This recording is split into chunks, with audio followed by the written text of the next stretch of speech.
Afternoon, beautiful self-lovers, or maybe good morning or good late evening, wherever you are in the world. It's good to have you.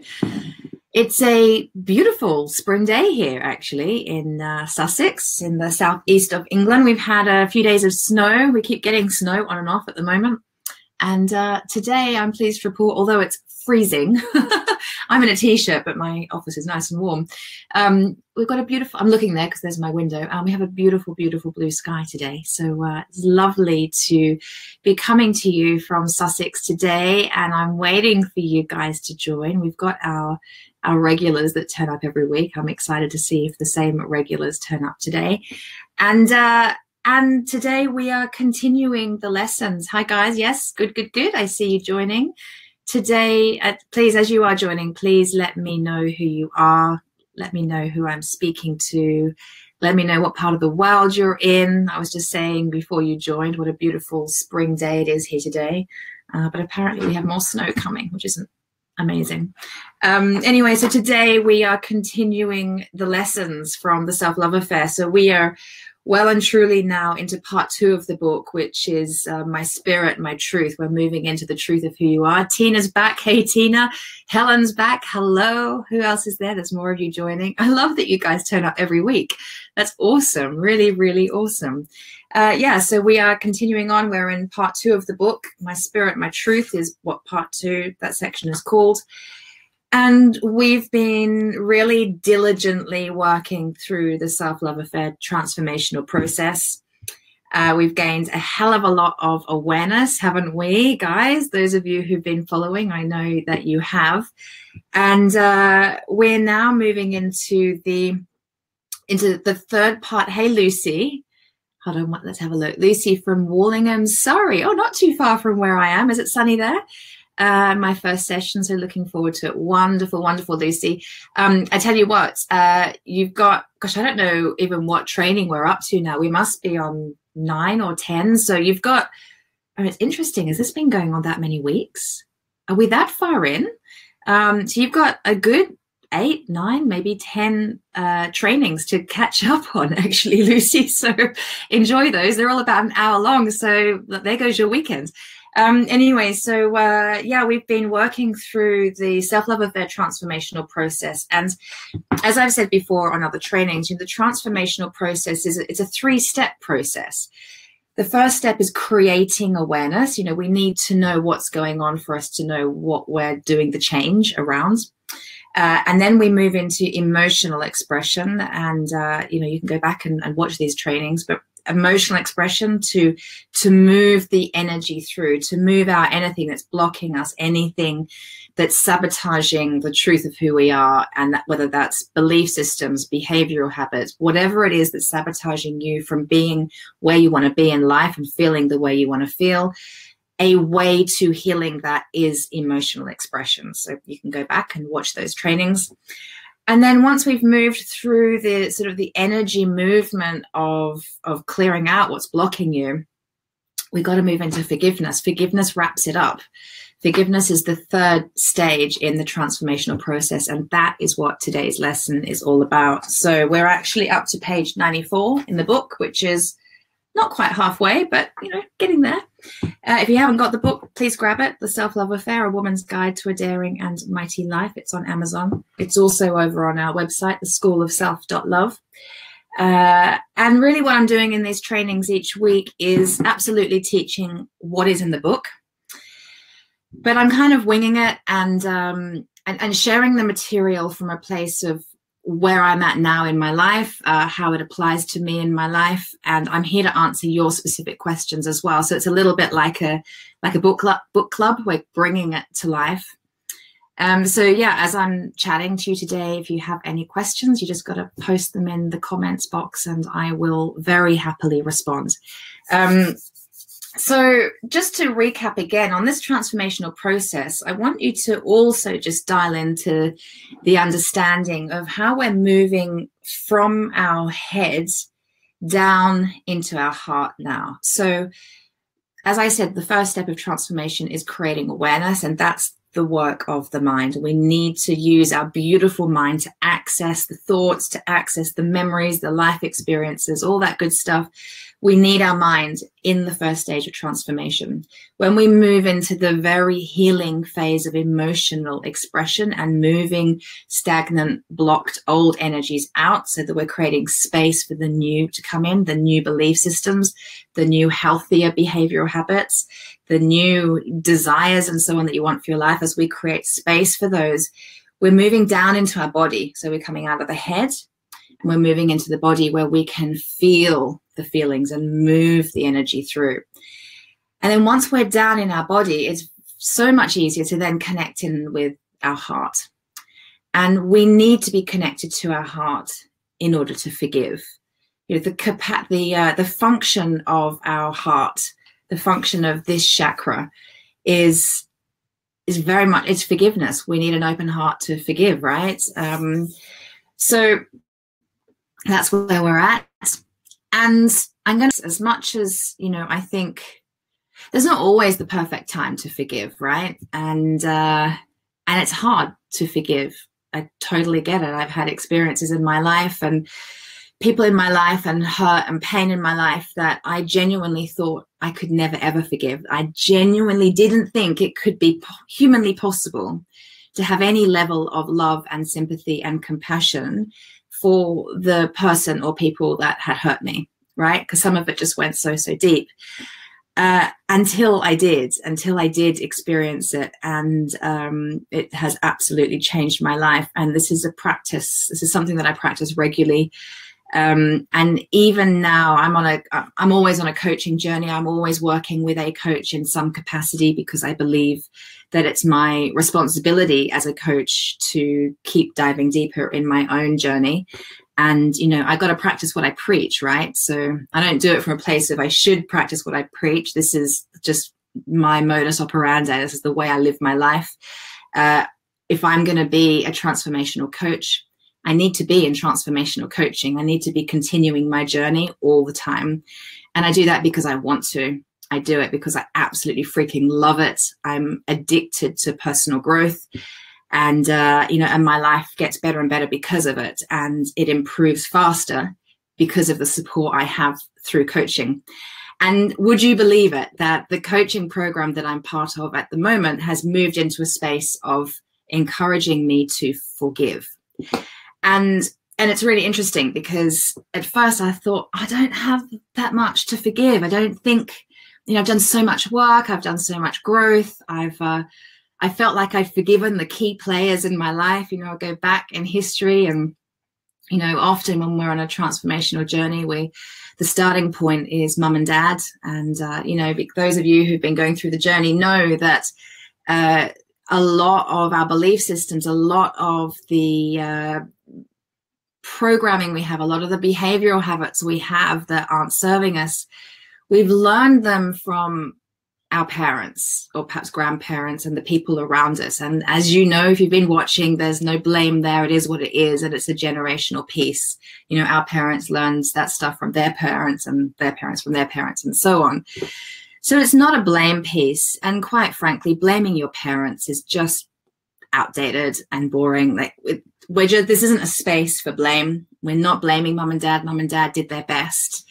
Even if their best was pretty poor at times, they did their best. I don't meet that many people whose parents didn't, on some level, really love them and really, really were trying to do their very best. So, you know, it's not about blame. But often when we come to forgiveness and we're on a transformational journey, the first people we do have to forgive often is our parents. And that was certainly the case for me. And there were elements there that I just didn't know that I was going to be able to summon up any compassion and love for some of the stuff that happens in my life. Excuse me, I'm just going to grab a tissue because I seem to have a little bit of a runny nose. Hold on a moment. So, you know, I didn't think I could until I did. And so the years have gone on and I've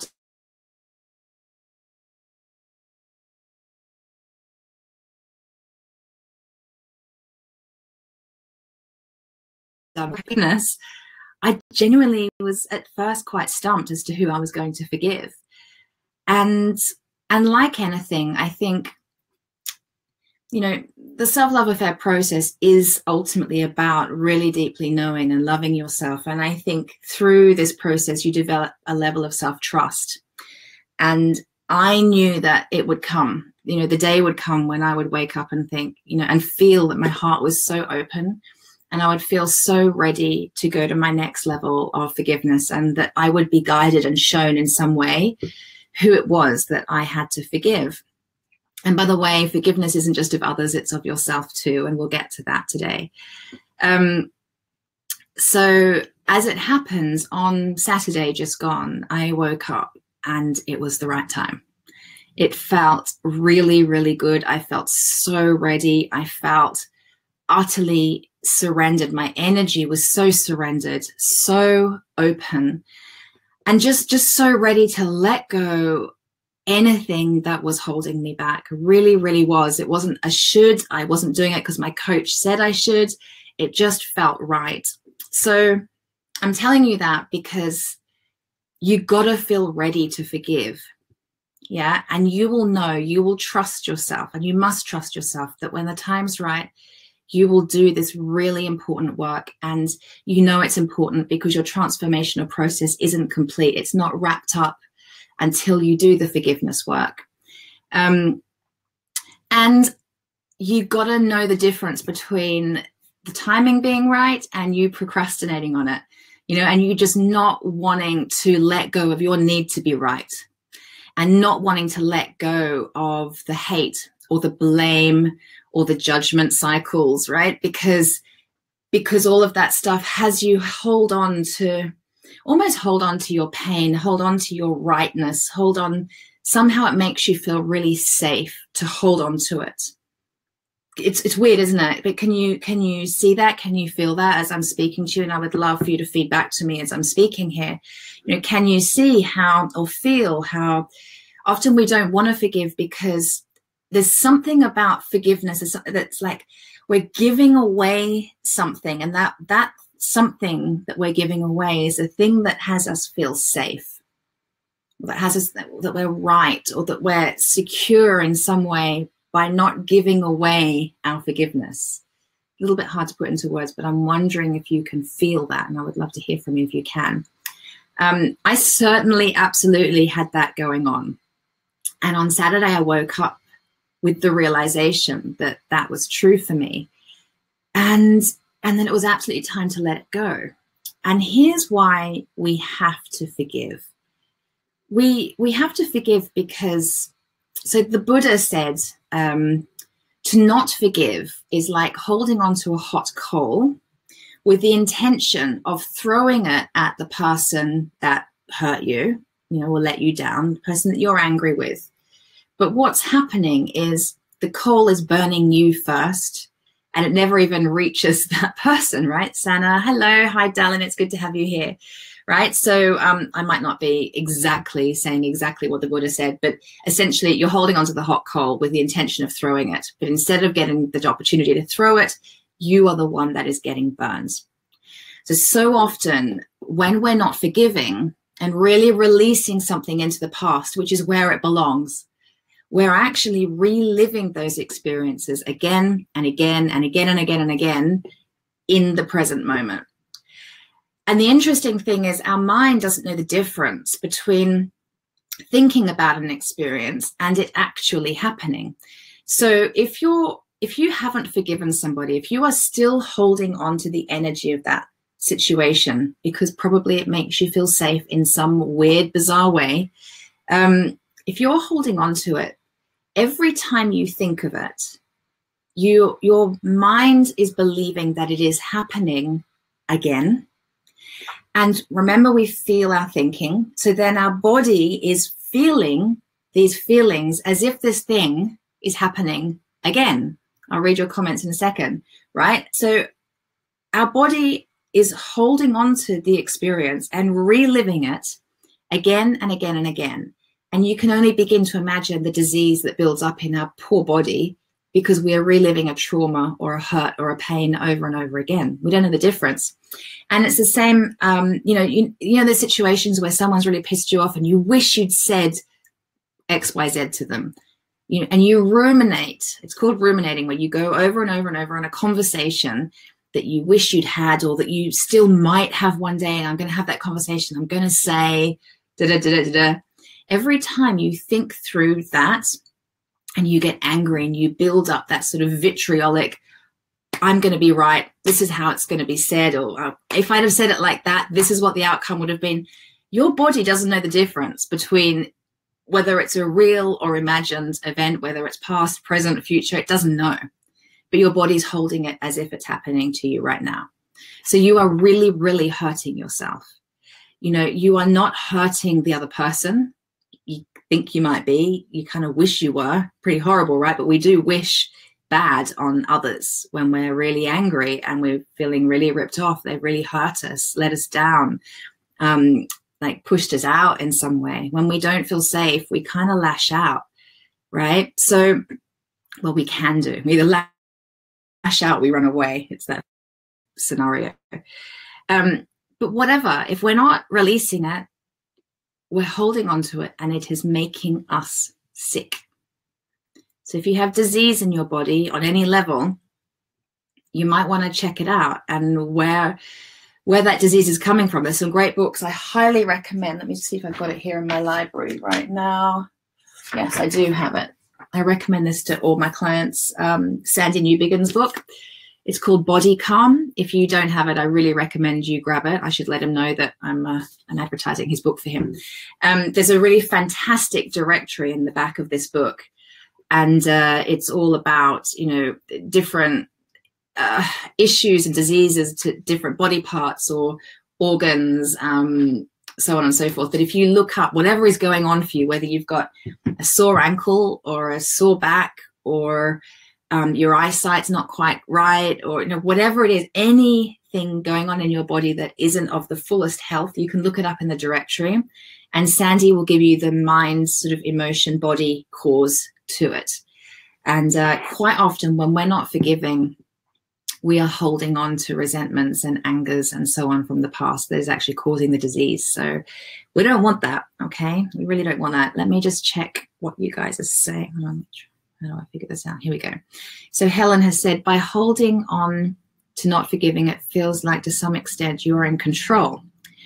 Yes, and I guess by forgiving, we feel we are out of control, if that makes sense. Absolutely, totally, bang on, Helen. It does feel like we're out of control.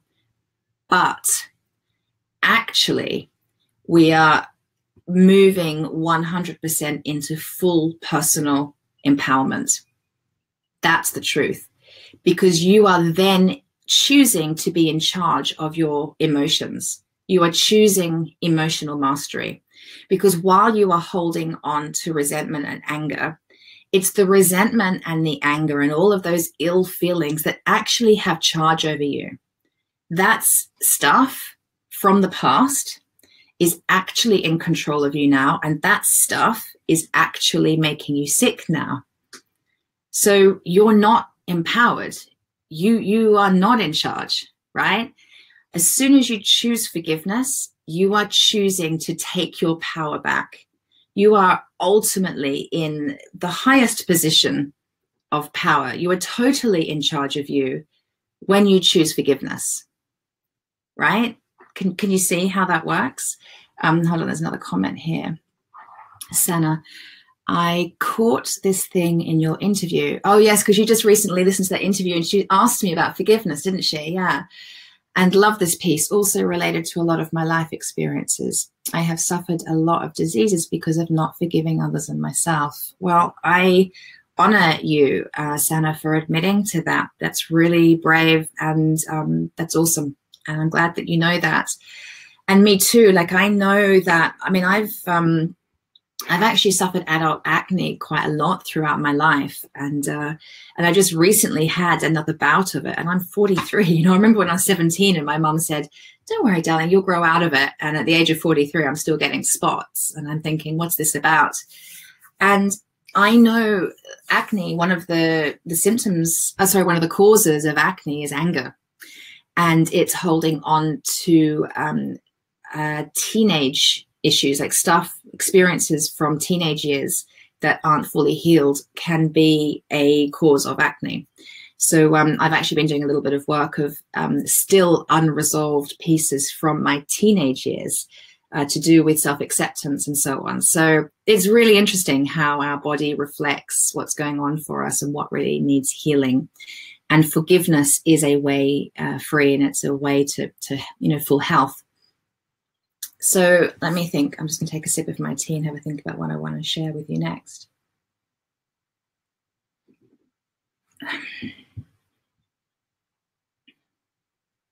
Well, I guess we need to talk about how to do it, right? So how do we forgive? Well, first, it's a choice. And before you do it, you have to have honored your feelings around whatever happened for you. I mean, that's really crucial here. That's why the self-love affair process is a process, and you don't just jump straight into forgiveness. It's forgiveness is only powerful when you have honored how you feel first, and you're allowed to have your feelings around whatever happened to you. And nobody can judge what you feel about it or make what you feel right or wrong. If you feel angry about the way you were treated, then you get to be angry. You really get to be angry. And I've through previous lessons, I've explained to you how you can do that in a safe way, and in a way that's, that's private for you. So I can see more people joining. Hi, welcome everybody. You can do it in a way that's private for you, in a way that's really safe for you, where you are owning your own feelings. You cannot move into forgiveness until you have really honored and owned how something has made you feel. You've got to really honor the victim in you that was really hard done by. You've got to feel the shame of it, feel the sadness, feel the grief. You've got to feel the extreme anger. Feel how petrified you were. Feel how ripped off you felt. Feel how unseen or unheard you were. Feel how unsafe it was for you. You've got to feel that. The emotional expression around your experience of a situation is really, really important before you move into forgiveness. And then when you're ready, what you've got to do, what I think works best, having done it a gazillion times, and again, sitting down this weekend, just gone on the Saturday. You couldn't make it up really that I was going to teach this class today.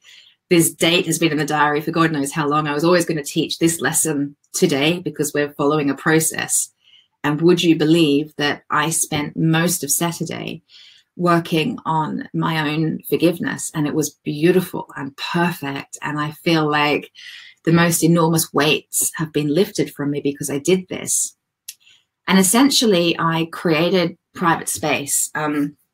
As it happens, totally randomly, you couldn't make it up. I was in a hotel room and I was completely on my own, and I had several hours freed up out of the blue, suddenly had several hours in an anonymous hotel room.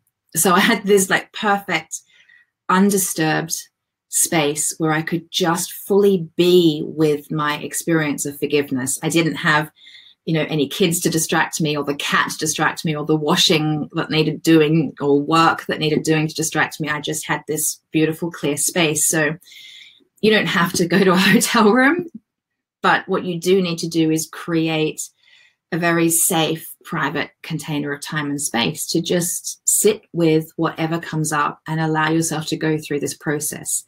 Because forgiveness is an experiential piece. It's not like I'm going to give you some ideas now on how you can take yourself through a forgiveness process.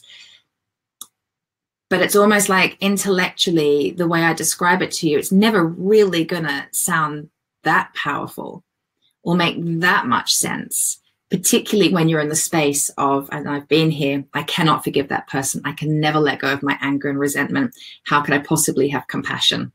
So when you're in that space, hearing about a forgiveness process kind of sounds like, oh, that's nice. Yeah, I mean, it'd be good if I could, but I'm not really getting it. It's not until you just allow yourself to surrender all the cynicism and doubt and create a special sacred time and space to sit and allow your heart to open and go through this process, that you'll really get it. It's experiential. Once you've done it and felt how it feels to forgive, then you'll get it, okay? And you'll feel it in your body. And you'll be freed, and you can breathe, and you will be freaking amazed at the miracles that start to happen and how the universe starts to shift and move around you because your energy has shifted. Like instantly blocks are cleared, and instantly there is energetic space and movement for people to come in and support you with whatever's next for your own personal growth and for your desires to be met. It's amazing. Like I've had some really great things happen the last few days because I sat in a space of really deep, honest forgiveness on Saturday. So you're going to choose the safe space, and you are going to get out your journal or, you know, some pieces of paper, get like a stack of paper, and start writing. And it's almost, to start with, it's almost like an extension of the emotional expression work you will already have done. So you're going to choose a person that you're forgiving, and your writing is going to start by just honoring. So you're not like going into emotional expression of anger and really getting it out, but you do get to say again in this writing, you know, when you did such and such, it made me feel such and such, and I still can't believe that such and such. And, you know, so allow yourself to write about the experience again, and mostly so that you can actually move into the energy of it again, so that you really are kind of feeling and holding the energy of what you are now willing to let go of. So you're really kind of reassociating with it, just really getting into the energy of it, so that you're crystal clear that this is the piece that I'm now going to forgive and let go. So write your experiences. When you feel you've written all you need to write, then you move into writing, I forgive you for ... And all the pieces, every thought you ever have around that person and that experience, you write, I forgive you for ... And then again, and I forgive you for this, and I forgive you for this, and I forgive you for this, until you've got it all out, right? And please trust me, because this is such a feeling experience. As you are writing these sentences, because you've already gone through the transformational process you've gone through, and this is the piece where you're wrapping it up, as you're writing, you'll start to feel it leave your body. You'll start to feel the release of it. And it won't just be pretty words you're writing on a page. You will feel the power of it, that you are in charge now. You have emotional mastery, and you are choosing to be free of that experience. That is not going to rule your life anymore. It's not going to be in charge of your emotions anymore. You're not going to be reacting to life anymore because you haven't healed this piece. You are taking charge, and you will be responding to life going forward.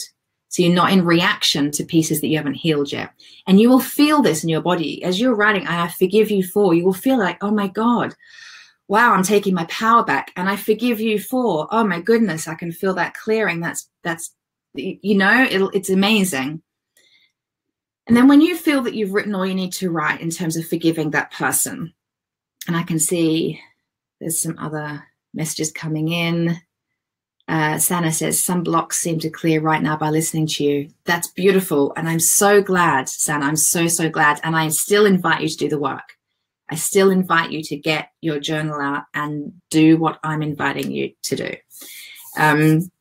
Because then you'll feel it even more, right? You'll have your own other experience, a very personal experience to you. And I'm excited for you. So then once you finish writing, I forgive you for, then you have to own your part in it. And this is all detailed in the book, by the way, but it's kind of nice to talk it through with you like this. Then you got to own your part in it. So this is where you forgive yourself for the role you played. And I think even there's a step just before forgiving yourself where you actually own up to your part. So you've got to apologize to them for what you did. And here's the thing, this is what is so beautiful about this, and this is why it's so experiential and it's not an intellectual piece. You're not going to really get this until you do it. Once you've written all that you forgive the other person for, you will be amazed at how the learning and understanding drops in for you as to how you contributed to the situation. I find that with the people that I go in to forgive, often I can't at first see what I did. I might be able to pick out one or two fairly obvious things where I can kind of own, well, you know, I did do that, or I did say that, or I did behave in this way. But, you know, sometimes I can't see anything. Sometimes I'm so blinded by anger that I can't see my role. But it always takes two. And kind of a sweeping statement, and it depends. Like if I'm coaching you, I would be listening to your situation, and what I'm saying now might not 100% apply, but bear with me. I'm being a little broad brush strokes here. Most of the time, there will be ways in which you can own your part in what happens. And as you're working through this process, I think that you are going to be blown away with the realizations of what you did to contribute to what happens. And the beauty of that is nothing happens in life and nothing happens in any relationship by accident. Every single relationship is an opportunity for growth. And quite often, our toughest relationships, the ones that cause us the most distress and pain, are the most divine gifts of love, because right there within the pain and the upset and the disruption of that relationship is a deeper awareness and understanding of yourself. And it's a lesson and that lesson will allow you to evolve and grow into being more of who you truly are. And that's love. It's taking you another step towards the vibration of love. Which is why when we forgive, we're moving ourselves into a higher vibration, a higher frequency, which is love. And when we're vibrating there, it's so much easier for us to attract in the opportunities and experiences in life that we're going for. You know, when we're caught up in the pain of the past and we're not forgiving, we're vibrating really low. And that is not the place from which we can manifest and call in our heart's highest hopes, right? We need to be clean and clear, and we need to be vibrating up here, ideally. And we do that through forgiveness. So yeah, owning your part is really, really powerful. And on Saturday, it just blew me away. There were certain people and things I was forgiving that I couldn't have imagined the degree to which the part was that I played in those scenarios. And there they were, starkly right in front of me. I think my heart was so open and I was so tuned in to my spiritual self. And I'd set the intention. And by the way, I probably skipped this step when I started teaching today, you know, that you've got to set the intention to not just open your heart, but to tune in to your spiritual self. And last week's training was all about how to tune into your spiritual self. And when you're tuned into that, and when you ask your spirit to guide you, to show you the way, to, you know, the prayer might be, and quite often this is the case, you know, I don't know how to forgive this person, but I'm willing to. And you tune into your spirit and you say, you know, I don't know how to forgive, but I'm willing to give it a go. You know, I'm going to do what Katie suggested. I'm going to do what the book suggested. I'm going to give it a shot. I'm willing, but please help me. Please show me the way. In fact, the exercise I have you go through in the book, which is, you know, pretty similar to what I'm sharing with you right now, it actually, the letter that you can start writing a letter which starts with, you know, Spirit, please guide me. Please show me the way. Please allow me to forgive from, you know, my spirit to theirs. Like on a soul level, we are offering up forgiveness. You might never be able to have a conversation with the person you're forgiving. You know, I had some forgiveness work to do with my mom, and that was many years after she died. Those of you who know she took her own life when I was 22. And so some of my forgiveness work, I would never have been able to have a conversation with her. And some people I've had to forgive, it doesn't feel safe for me to have a conversation with them. But on a soul level, and this is the thing, you know, energetically, that is, we are all spirits here having a human experience, and everything is energy. So we can, it's a bit crazy to get your head around, but we can forgive on a soul level. And on a soul level, the other people involved in these scenarios that are being forgiven, on a soul level, it will be felt. There will be a ripple effect, and you may or may not ever see proof and evidence of that. The forgiveness work I did for myself on Saturday just gone, it's incredible the winks from the universe that have come to me in the last few days since then. So we're only Tuesday now, so sort of 3 days on. It's amazing. I know that on a soul level, shit went down. The things got healed. Energy is cleared and is moving, right? And so whether the people or person you're forgiving is alive or not, whether it ever feels safe for you to have a conversation with them or not, please know that on a soul level, stuff is happening.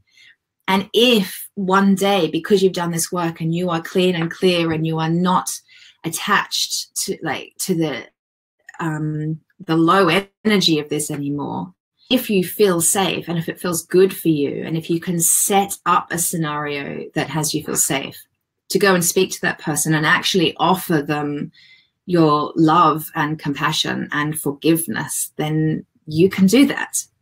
But as it says in the book as well, you know, you've got to do that from a place of total non-attachment and total non-expectation that they will respond to you in a way that you hope that they will.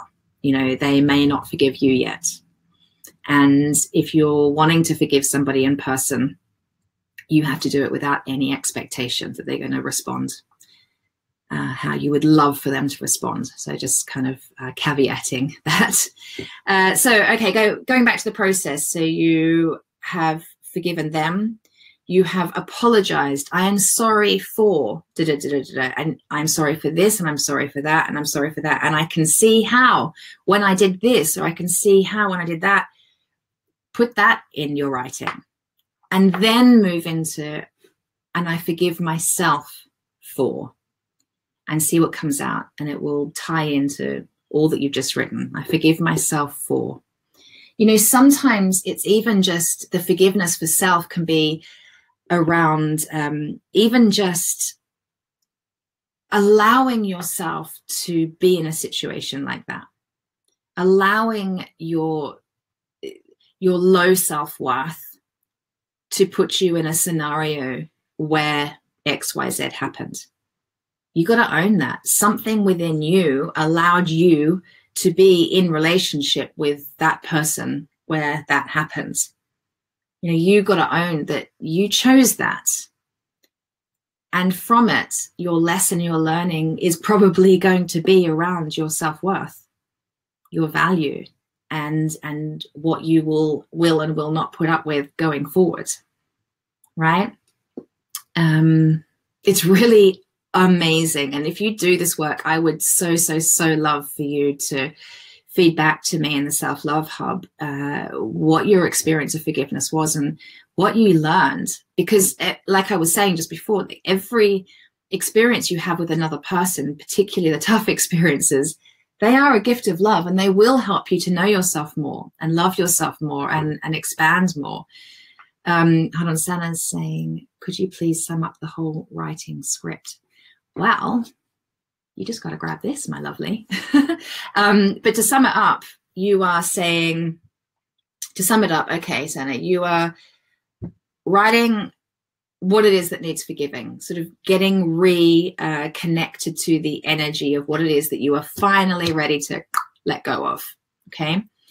And then I apologize to you for, and you write it, I apologize to you for this, for this, for this, for this. I apologize to you. Keep writing those sentences. Then I'm sorry for, and own your part in it. And then I forgive me for, And again, it's a deepening of your own ownership of what went on, but also forgiving yourself for that. We are all doing our best. We really need to remember that we humans are completely fallible, right? We are fallible. We make mistakes always, and we always will. We will never be perfect. If we started from there, life would be a lot easier, wouldn't it? If we accepted fully that we're just not perfect, that we are fallible. And even the people we love and admire and honor most are also fallible. So they are going to make mistakes. You know, we look to our life partners to be perfect and to never make a mistake. And somehow if they get it wrong, it's a reflection on us, right? Christina, you are so welcome. I'm glad to have you here, right? We expect them to be so freaking perfect. No, they're not. The person that you love and maybe want to marry is going to make mistakes, is going to sometimes let you down, right? Sana, you're welcome. That is just what's going to happen. We are all doing our best, right? I don't know why I started saying that. I went off on a tangent, but yeah, you hear me.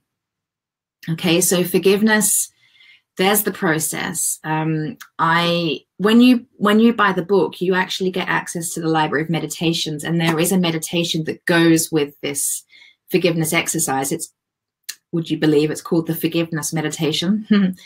And the idea of that is once you've finished your writing, you put the writing in your lap, you light a candle, and you listen to the meditation, which really just takes you through a process of forgiving and letting go. And really in your mind, you're seeing, you know, the conversation with the people that have wronged you or hurt you. It's, you know, I forgive you and I set you free. And then it's, I forgive myself and I set myself free. And at the end of this very short meditation, I think it's like 7 minutes long. It's only short, but it just allows you to sit with your writing and just sit with the energy of it and see the people that wronged you and to see yourself bathed in white light. And you're choosing to forgive everybody and to set them free. And you are setting that intention. You're committing to releasing all of it once and for all. And then you go burn the paper. You go burn what you've written. You just let it go. If you've got a fireplace, it's wonderful just to sit and just watch it burn. Go sit in the garden, lay it out in the lawn and burn it.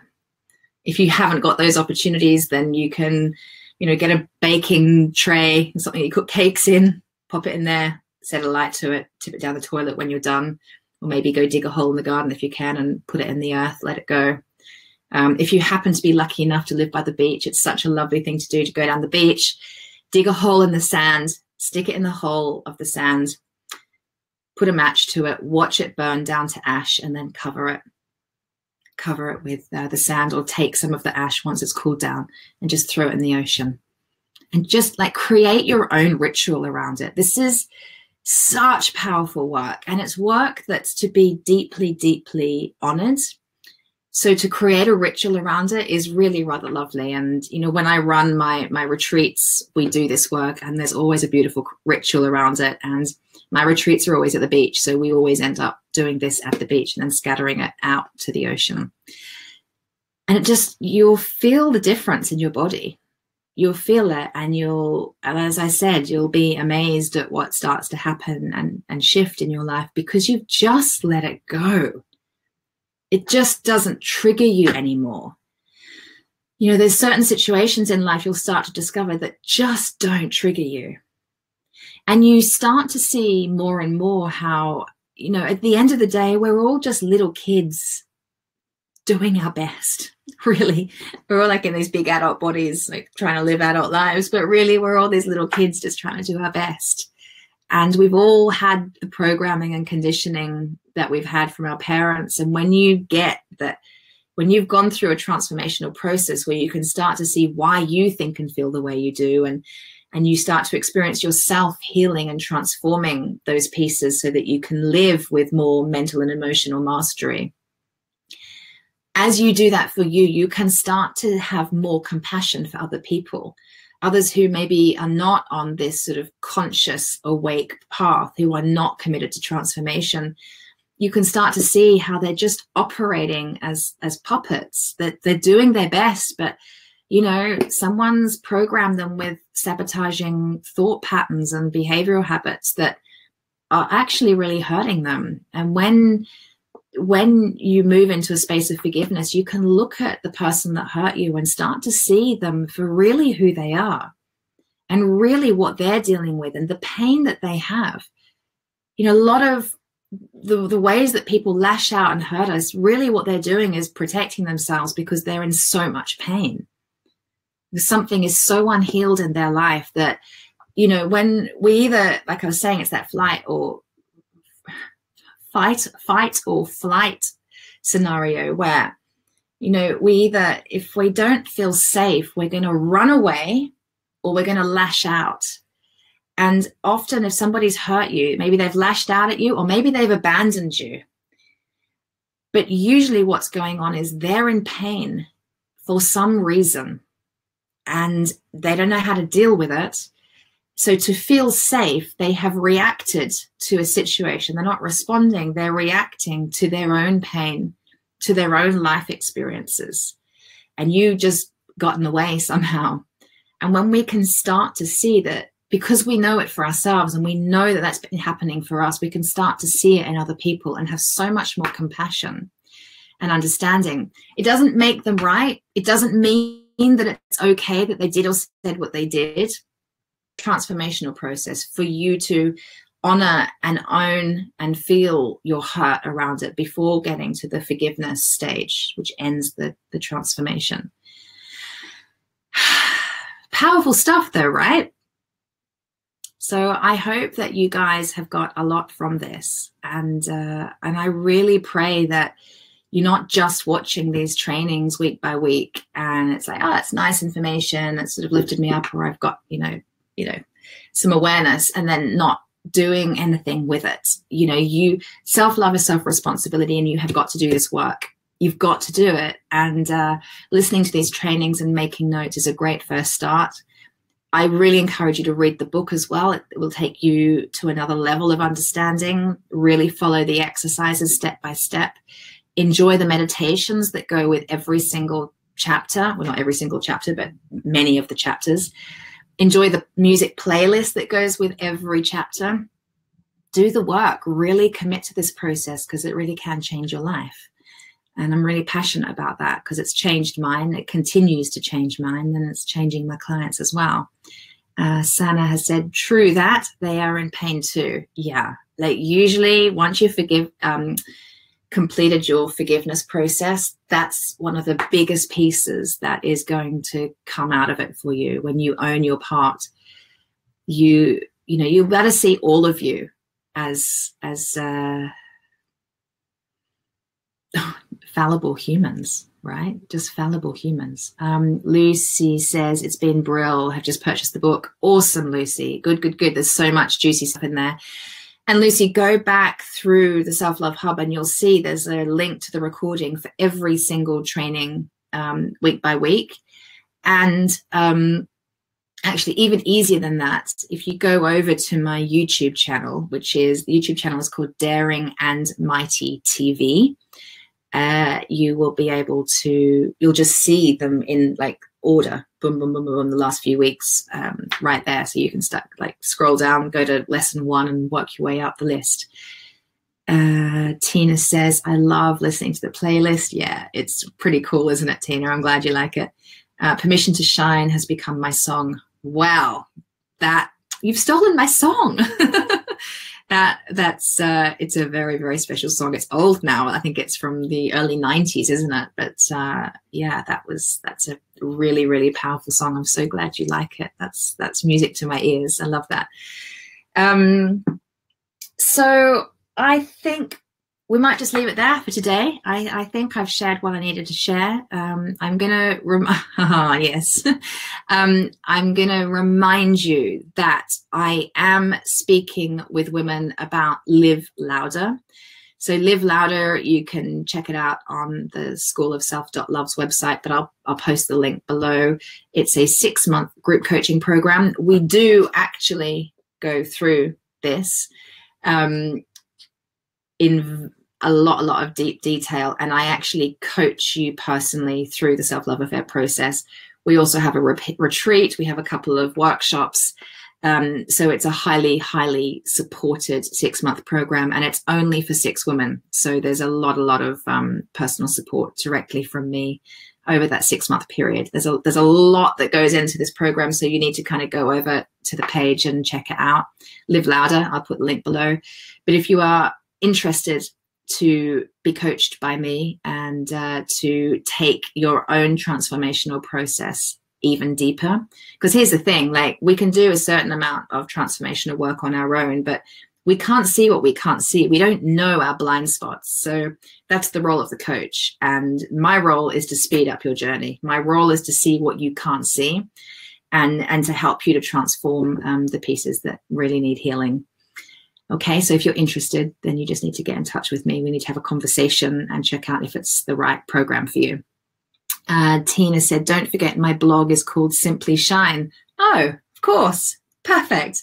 Then, yeah, then that song is perfect for you. My yoga teacher, he is called Shine. He's from India, and his actual name is Shine. And his 7 a.m. yoga class is called Rise and Shine, and I love it.